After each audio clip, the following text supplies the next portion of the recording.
This is the first budget in Amrit Kal. This budget hopes to build on the foundation laid in the previous budget. First, the government must tell us how many of the middle class taxpayers have switched over to the new tax regime. The minor relief that has been given is only for those who have switched over to the new tax regime.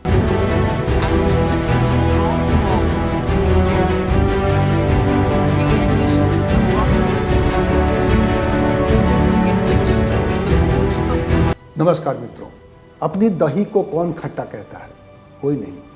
देश की वित्त मंत्री निर्मला सीतारमण ने मोदी सरकार के दूसरे कार्यकाल का आखिरी बजट पेश किया है।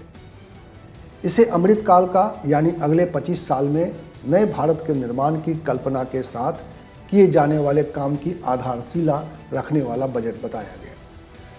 चूंकि आज बजट का दिन था तो पूरा देश इसी मंथन में जुटा था कि बजट से लोगों को क्या हासिल होने वाला है, बजट से आम आदमी की ज़िंदगी में कितना बदलाव आएगा, बजट से महंगाई और बेरोजगारी की समस्या के समाधान में कितनी कामयाबी मिलेगी। सामानों के सस्ते और महंगे होने की निर्भरता वैसे भी बजट पर नहीं रह गई है। तो देखना है कि यह बजट देश की अर्थव्यवस्था को ताकत देने में कितना कारगर साबित होगा। आमतौर पर बजट को जनता के लिहाज से समझने का सबसे अच्छा तरीका है कि विपक्ष के विशेषज्ञों के नज़रिए से इसे समझा जाए।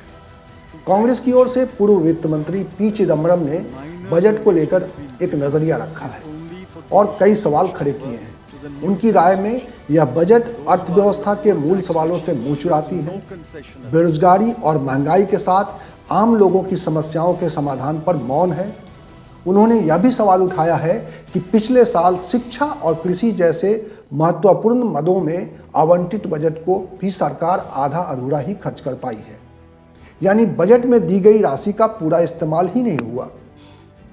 पूर्व वित्त मंत्री पी चिदम्बरम ने जो भी बातें कही हैं उसे हिंदी में समझाने की कोशिश की है कांग्रेस के प्रवक्ता गौरव वल्लभ ने। नमस्कार साथियों। तो सुनिए उन्होंने बजट की किन कमियों की ओर इशारा किया। 2023-24 का जो आम बजट वित्त मंत्री जी ने प्रस्तुत किया वो ऐसा बजट था जो भारत की आर्थिक समस्याएं जो हैं उसमें इस बजट में उन समस्याओं का कोई निवारण या उन समस्याओं को इंगित तक नहीं किया गया। आप सब लोगों को जान के ताज्जुब होगा कि पूरे बजट में बेरोजगारी, गरीबी, आर्थिक असमानता शब्द का प्रयोग तक नहीं किया गया। पुअर, गरीब का शब्द का प्रयोग भी मात्र 2 दफा पूरे बजट भाषण में वित्त मंत्री जी ने किया। इससे ये समझ में आ जाता है कि ये आम बजट किसके लिए बनाया गया था और इसका फोकस कौन था। सबसे पहले हम कुछ नंबर्स की बात करेंगे।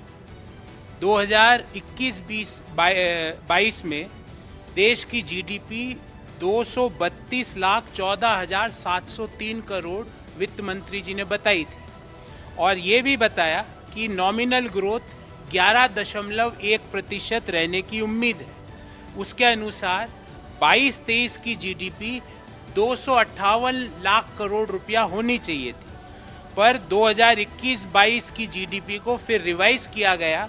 जो पहले 232.14 लाख करोड़ बताई गई उसको 236.64 लाख करोड़ रुपया उसको रिवाइज किया गया। आज के बजट भाषण में जो मौजूदा वित्तीय वर्ष है 2022-23 इसकी जीडीपी 273 लाख करोड़ बताई। अर्थात अगर हम इसका विश्लेषण करें तो नॉमिनल जीडीपी में ग्रोथ होता है 15.4%। नॉमिनल जीडीपी में अगर 15.4% की ग्रोथ है तो रियल जीडीपी कम से कम डबल डिजिट में होनी चाहिए। वित्त मंत्री जी और आर्थिक सर्वेक्षण में इसको 7% पर बताया गया। क्या सरकार बताएगी कि ये 7% ही क्यों है? क्योंकि जो आपके बजट के जो नॉमिनल जीडीपी के नंबर्स हैं वो तो कुछ और ही व्याख्या कर रहे हैं। दूसरी बात, जो सरकार का जो कैपिटल एक्सपेंडिचर है वो जो एस्टिमेट किया था मौजूदा वित्तीय वर्ष में 10 लाख 67,889 करोड़, 10.67889 करोड़, जबकि रिवाइज एस्टीमेट में वो 10,53,862 करोड़ हुआ। मतलब जो पूंजीगत खर्चा सरकार करना चाहती थी वो भी पूरा नहीं कर पाई। अब सवाल ये उठता है कि जब प्राइवेट इन्वेस्टमेंट गिर रहा है, एक्सपोर्ट्स गिर रहे हैं, प्राइवेट कंजम्पशन मोर और लेस स्थिर बना हुआ है, जो कैपिटल एक्सपेंडिचर है, पूंजीगत खर्चा है, वो गिर रहा है, तो ये 7% जीडीपी अचीव हुई तो हुई कैसे? इसका कोई व्याख्या इस बजट में नहीं दी गई। उसके अलावा जो मौजूदा वित्तीय वर्ष के 2 पहले क्वार्टर के जो रिजल्ट आए, 13.5% की ग्रोथ और 6.3% की ग्रोथ, तो पहले हाफ ईयर में देश की जीडीपी ग्रोथ हुई 9.9%। अगर हम मान भी लें कि 7% की जीडीपी ग्रोथ होगी, तो आने वाले जो क्वार्टर 3 और क्वार्टर 4 है उसकी ग्रोथ 4 से 4.5% रहेगी। अर्थात मौजूदा वित्तीय वर्ष में क्वार्टर दर क्वार्टर देश की जीडीपी ग्रोथ रेट गिरी है। मौजूदा वित्तीय वर्ष के पहले क्वार्टर में 13.5%, दूसरे क्वार्टर में 6.3%, तीसरे क्वार्टर में 4 से 4.5% के बीच, और चौथे में भी यही। तो देश क्वार्टर दर क्वार्टर मौजूदा वित्तीय वर्ष में जीडीपी ग्रोथ गिरी है। ये भी बड़ी ताज्जुब की बात है कि देश की सरकार देश की प्रमुख स्कीम्स में जितना खर्चा करने का सोचती है उतना खर्च भी नहीं कर पाती है। कुछ उदाहरण आपके सामने रखता हूं। कृषि पर सोचा था सरकार ने कि 83,521 करोड़ रुपए खर्च करेगी, जबकि इसको रिवाइज कर दिया गया 76,279 करोड़। पीएम किसान पर 68,000 करोड़ रुपया खर्च करने का बजटरी एस्टीमेट था, जबकि वास्तविक खर्च हुआ 60,000 करोड़। एजुकेशन पर शिक्षा 1,04,278 करोड़ रुपए खर्च करने का बजटरी एस्टीमेट था, खर्च किया मात्र 99,881 करोड़।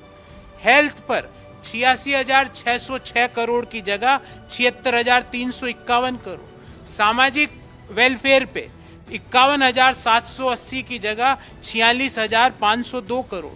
शहरी विकास पर 76,549 करोड़ की जगह 74,546 crore. Development for the SC community पे 8,710 करोड़ खर्च करने का सोचा था और खर्च किया मात्र 7,722 करोड़। शेड्यूल्ड ट्राइब्स के विकास पर सोचा था 4,111 करोड़ रुपए खर्च करेगी सरकार, खर्च किया मात्र 3,874। माइनॉरिटीज के डेवलपमेंट पे बजटरी एलोकेशन किया गया था 1,810 और खर्च किया मात्र 530 करोड़ रुपया। और जो वल्नरेबल ग्रुप्स है उन सोचा 1,931 करोड़ रुपया खर्च करने का बजटरी एस्टीमेट था, इसको रिवाइज करके कर दिया 1,821 करोड़। और आप सब लोगों को जान के ताज्जुब होगा कि राज्यों को जो केंद्र सरकार की ओर से जो डिवोल्यूशन के जो पैसा मिलता है उसमें 3,34,339 करोड़ रुपया देने का उनको ट्रांसफर का बजटरी एस्टीमेट था और दिया मात्र 2,70,936 करोड़। अर्थात ये 64,000 करोड़ रुपया राज्यों का जो हक था उनको नहीं मिला। अब करों की बात करते हैं। कोई मेजर करों में कटौती नहीं की गई, सिवाय जो न्यू टैक्स रिजीम में जो लोग ऑप्ट करते हैं उनमें छोटा सा मार्जिनल फेरबदल किया गया। जो इनडायरेक्ट टैक्सेज है उसमें कोई कटौती नहीं की गई। जो पेट्रोल है, डीजल है, सीमेंट है, फर्टिलाइजर्स हैं, इनके दाम यथावत बने हुए हैं। जो जीएसटी की इरेशनल दरें हैं उसमें कोई रैशनलिटी नहीं लाई गई। और तो और जो केंद्र सरकार बहुत सारे सेसेस इकट्ठे करती है, और ध्यान रहे सेस का पैसा राज्यों को नहीं मिलता है, वो सीधा केंद्र सरकार के पास जाता है। उन सेसेस में भी सरचार्जेस में भी किसी तरह की कोई कटौती नहीं की गई। तो सवाल ये उठता है कि ये बजट से किसका फायदा हुआ? एक बात तो सत्य है कि इससे गरीब लोगों का कोई फायदा नहीं हुआ। जो युवा पीढ़ी है जो रोजगार की तलाश कर रही है उनका भी कोई फायदा नहीं हुआ। जो लोगों को नौकरी से निकाला गया है पिछले 2 साल 1 साल में, उनको भी कुछ नहीं मिला। जो टैक्स पेयर्स हैं जो कि समय पर कर देते हैं, उनको भी कोई बड़ा रिलीफ नहीं मिला। जो माताएं बहनें गृहिणियां हैं, उनको भी किसी तरह का फायदा नहीं हुआ। और तो और वह हर एक व्यक्ति जो भारत के बारे में सोचता है, उनको भी आज के बजट से सिर्फ और सिर्फ निराशा और हताशा हाथ में लगी। ये बजट मुख्य रूप से उन लोगों के लिए इंगित किया गया था जिनके पास देश की अधिकांश वेल्थ है। और जो रिपोर्टें आई है, ऑक्सफैम की रिपोर्ट या और जो इनइक्वलिटी रिपोर्ट है, आपको पता होगा कि 1% भारतीयों के पास देश की कितनी कुल संपत्ति है। हाँ, एक चीज बड़ी स्पष्टता से इस बजट में बाहर निकल के आई कि ये बजट अहमदाबाद की गिफ्ट सिटी को जरूर फोकस करना चाहता है और उसको एक मेजर बिजनेस हब के रूप में डेवलप करना चाहता है, फाइनेंशियल सेंटर के रूप में डेवलप करना चाहता है, वाणिज्यिक सेंटर के रूप में डेवलप करना चाहता है। हाँ, जो नए टैक्स रिजीम में जो करदाता कर देते हैं, उनको कुछ फायदा मिला, पर ये करके सरकार ये कहना चाह रही है कि जो लोग पुराने कर टैक्स रिजीम में के तहत टैक्स दे रहे हैं, क्योंकि वो वहाँ पे उनको एग्जम्पशन का फायदा मिलता है, तो सरकार इनडायरेक्टली ये कहना चाहती है कि आप एग्जम्पशंस में इन्वेस्टमेंट मत करो, अपने आने वाले समय के लिए पैसा मत लगाओ। आर्थिक सर्वे ने साथियों बहुत सी देश के सामने आने वाली चुनौतियों के बारे में बताया था। हमें उम्मीद थी कि वित्त मंत्री उन चुनौतियों का किस तरह सामना करेंगे, उसके बारे में विस्तार से अपने बजट भाषण में उल्लेख करेंगे। मैं 3 मुद्दे आपके सामने रखना चाहता हूं।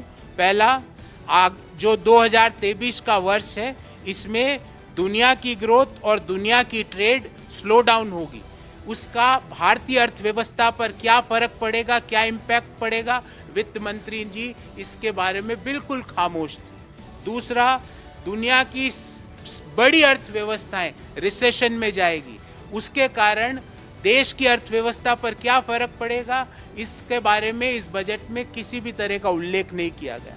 और लास्ट, जो वैश्विक सिक्योरिटी सिचुएशन है, उसके बाद जो और आगे आने वाले समय में और ज़्यादा डेट्रियोट करेगी, उसके बारे में भी इस बजट में किसी तरह का उल्लेख नहीं है। हमारा सवाल है कि जो 3 चुनौतियां देश के सामने हैं, अगर ये सही साबित हो जाती है, तो इन चुनौतियों से निपटने की सरकार की क्या तैयारी है, सरकार इनका किस तरह सामना करेगी। क्या फिर से इन चुनौतियों के पीछे छुप के हमारे को कहेगी कि भाई बेरोजगारी इसलिए है क्योंकि ये वैश्विक चुनौतियां हमारे सामने, और जो देश के लोग भारी बेरोजगारी और भयंकर महंगाई से त्रस्त है, उससे निदान दिलाने के लिए सरकार की क्या रणनीति है, क्या नीति है, वो भी हम सवाल करना चाहते हैं। ये सारे सवाल ना तो कल जो आर्थिक सर्वे प्रस्तुत हुआ उसमें इन सवालों का उत्तर दिया गया, ना वित्त मंत्री के आज के बजट भाषण में इनका उत्तर दिया गया। तो हम यही कहेंगे कि देश के अधिकांश लोगों के लिए ये बजट उनकी आकांक्षाओं, इच्छाओं और उनकी उम्मीदों पर बिल्कुल भी खरा नहीं हुआ।